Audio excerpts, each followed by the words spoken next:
ఈరోజు వనపర్తి జిల్లాలో మన ఈ ప్రధానమంత్రి మోడీ గారి మూడోసారి ప్రైమ్ మినిస్టర్ అయిన తర్వాత ఫస్ట్ టైం రాబోతున్నందుకు దానికి స్వాగతం పలకటానికి ఈ వనపర్తి డిస్టిక్ రావడం జరిగింది.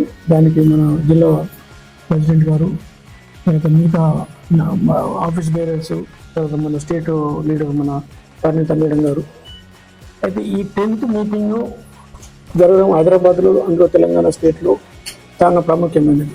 ఎందుకంటే మన వనపర్తి ప్రజలకు, తర్వాత మన లీడర్షిప్ అందరికీ కూడా రిక్వెస్ట్ చేసేది ఏంటంటే అందరూ కలిసిపెట్టి యూనిటీగా పనిచేస్తే మన మన మన గవర్నమెంట్ రాబోతుంది. ఇటువంటి ప్రతి ఎలక్షన్స్లో కూడా మంచిగా పనిచేస్తే నెక్స్ట్ 2029 ఎలక్షన్స్లో బీజేపీ గవర్నమెంట్ 100% తెలంగాణలో వస్తుంది. ఎందుకంటే ఎక్కడైతే రాదనుకున్న ప్లేస్లో, ఛాన్స్ లేని ప్లేస్లో కూడా మనం గెలిచాము. బట్ తెలంగాణలో గెలవడం చాలా ఈజీ. ఒకటి ఏంటంటే మనం అందరం యూనిట్గా పనిచేసి ప్రైమ్ మినిస్టర్ గారి మీటింగ్ సక్సెస్ చేసుకొని ఇక్కడ నుంచి కంటిన్యూ